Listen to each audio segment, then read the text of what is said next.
Assalamualaikum warahmatullahi wabarakatuh.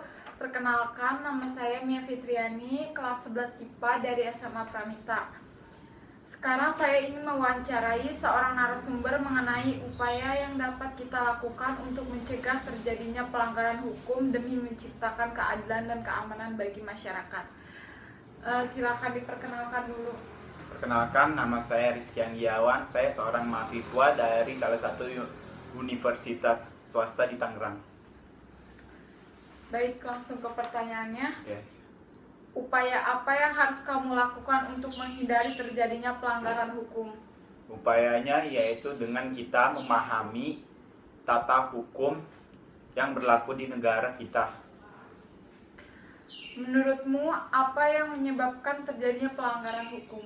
Yang menyebabkan terjadinya pelanggaran hukum yaitu lemahnya pemahaman tentang tata hukum di negara kita dalam kehidupan bermasyarakat ataupun dalam di masyarakat itu sendiri. Apa saja pelanggaran hukum menurut pandangan kamu? Menurut saya pelanggaran hukum itu banyak jenisnya ya. Contohnya seperti membuli, mencuri, membunuh, ya masih banyak lagi sih. Seperti apakah hukum yang akan diberikan bagi pelanggaran-pelanggaran hukum? Kalau soal pelanggaran hukum itu udah ada peraturannya juga. Misalnya kan kita mencuri, nanti di penjara berapa tahun atau berapa, itu sudah ada tata hukumnya juga. Menurut pandangan kamu, apakah itu harkat hukum?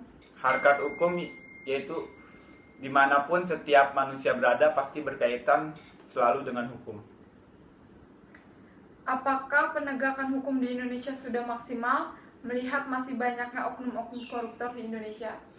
Kalau menurut saya pribadi, penegakan hukum di Indonesia yaitu sudah optimal sih ya. Kalau masalah tentang masih banyaknya koruptor, yaitu di mana koruptor itu terlalu tergiur dengan suapan-suapan yang menggiurkan bagi dirinya sendiri keuntungan, meskipun itu merugikan bagi negara sih.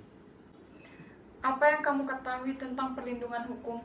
Menurut saya perlindungan hukum yaitu memberikan pengayoman hukum kepada seseorang yang dirugikan oleh orang lain dalam kehidupan bermasyarakat dan bernegara, itu aja sih. Apa saja yang diberikan oleh pemerintah dalam penegakan hukum? Yaitu dengan sanksi-sanksi seperti sanksi pidana, perdata, dan lain-lain sih masih banyak.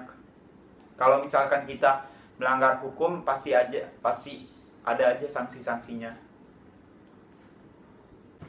Menurutmu, apa yang terjadi jika di dalam negara atau masyarakat tidak ada penegakan hukum?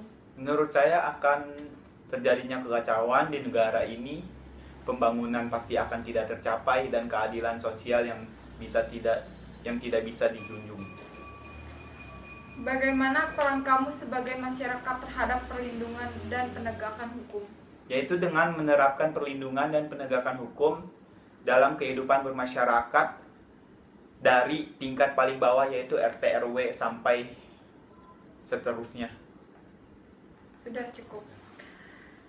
Sekian wawancara saya hari ini. Saya ucapkan terima kasih. Wassalamualaikum warahmatullahi wabarakatuh.